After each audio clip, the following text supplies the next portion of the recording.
Paciente acude a la emergencia por accidente de tránsito, trasladado por los bomberos. El examen físico tiene una buena presión, 170.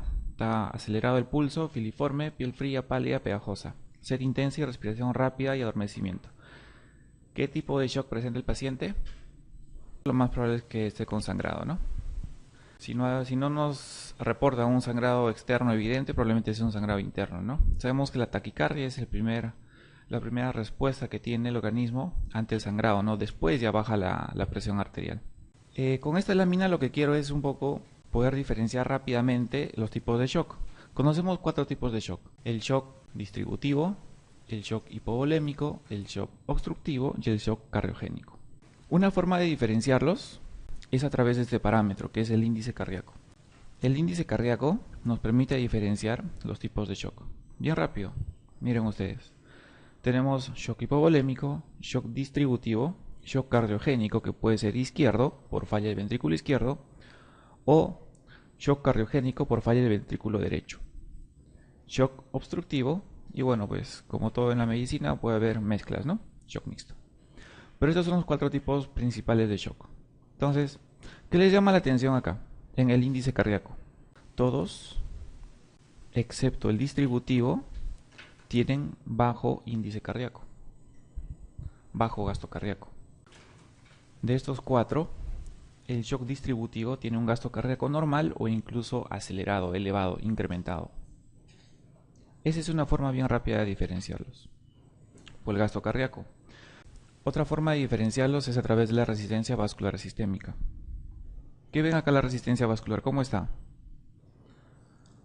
Casi todos están aumentados excepto el distributivo. Ahora, solo con el índice cardíaco podemos diferenciar si es distributivo o si es el resto, ¿no? Entonces, si es el resto, tenemos para diferenciar. Tenemos hipovolémico, tenemos cardiogénico y tenemos obstructivo. Hipovolémico nos tendrían que dar un antecedente de sangrado, un accidente, diarrea, un antecedente que nos haga suponer que el paciente está perdiendo volumen. Cardiogénico nos hablarían de que el paciente está con infarto, de que el paciente tiene insuficiencia cardíaca. Y obstructivo nos deberían de decir que el paciente tiene taponamiento cardíaco. Es básicamente el taponamiento cardíaco, ¿no? Aunque algunos tumores pericárdicos también pueden producir, algunas enfermedades pulmonares también las pueden producir. Y estos parámetros, la presión cuña pulmonar y la presión venosa central, nos permiten diferenciar si el shock cardiogénico es por falla de ventrículo izquierdo o por falla de ventrículo derecho. Si falla el ventrículo derecho, habíamos dicho que tiene ingurgitación yugular, edema, ascitis, hepatomegalia. Entonces, ¿cómo va a estar la PVC? Va a estar incrementada. En el caso de shock cardiogénico por falla del ventrículo izquierdo, dijimos que el principal síntoma, ¿cuál es? La disnea. Entonces, ¿por qué hay disnea? Porque los alvéolos están llenos de líquido. ¿Por qué están llenos los alvéolos de líquido? Porque ¿cómo está la presión cuña pulmonar? Está incrementada. Esa es una forma bien práctica de poder diferenciar. ¿Por qué? Porque el manejo es diferente. Nuevamente, la primera forma de diferenciarlos es a través del índice cardíaco. Índice cardíaco menos de 2.5 son todas las demás: hipovolémico, cardiogénico u obstructivo. Y el índice cardíaco alto es el shock distributivo. La resistencia vascular también nos permite diferenciar. El distributivo es el que tiene la resistencia baja. Por eso hace hipotensión, por la resistencia baja, porque tiene un buen índice cardíaco. Los demás tienen resistencia alta, tratando de compensar el bajo gasto.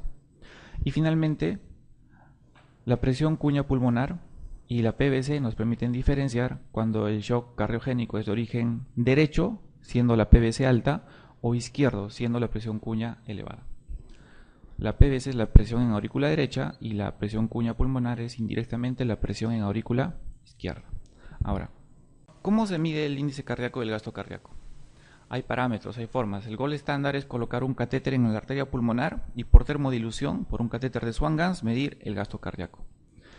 Pero muchas veces no lo tenemos a la mano. Hacemos ecocardiografía. Si con ecocardiografía no tenemos a la mano, ¿qué hacemos? Se puede hacer con AGA. Con AGA, a través de una fórmula de Fick, uno puede calcular el gasto cardíaco. Y una forma bien práctica es solamente viendo la saturación venosa central. La saturación de oxígeno en la vena cava superior. Cuando esa saturación está alta, nos indica indirectamente que el gasto cardíaco está alto. Y cuando esa saturación está baja, nos indica indirectamente que está uno de estos tres, que el índice cardíaco está bajo. ¿Por qué? Porque ustedes cuando hagan sus guardias van a tener un paciente en shock y van a querer saber si el paciente que tiene antecedente de infarto, que está con insuficiencia cardíaca, que está con fiebre, cuál es su tipo de shock. Si es cardiogénico, si es un shock cardiogénico o si es un shock distributivo. ¿Cómo lo hacen? Le toman una muestra de su CBC, listo. Con eso pueden ver indirectamente el índice cardíaco y lo diferencian. En esta pregunta básicamente nos hacen alusión hacia un paciente que primero que la presión la tiene normal, después el pulso está acelerado y es filiforme. Piel fría, pálida, pegajosa, ¿qué nos está indicando? De que como está, la piel está hipoperfundida, ¿no? Hipoperfundida, sed intensa, respiración rápida, probablemente estén en oliguria también, ¿no? Son signos de bajo gasto, lactato elevado, piel fría, oliguria, encefalopatía, signos de bajo gasto. Y ahora ese bajo gasto hay que ver a qué corresponde, ¿no? Por el antecedente acá podemos sacar que es hipovolémico, porque había un accidente de tránsito, sangrado. Para que sea distributivo nos tendrían que decir un antecedente de fiebre, un antecedente de infección. Para que sea cardiogénico nos tienen que decir un antecedente de un infarto, un antecedente de dolor de pecho, un antecedente de ICC previo.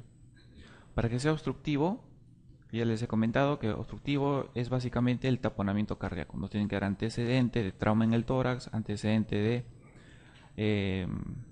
o que nos expliquen en el examen clínico que hay incurgitación yugular, que hay ruidos cardíacos hipofonéticos. Nos tienen que orientar, o lo otro es que nos digan un TEP. El TEP también produce un shock obstructivo. No existe el shock vagal, ¿no?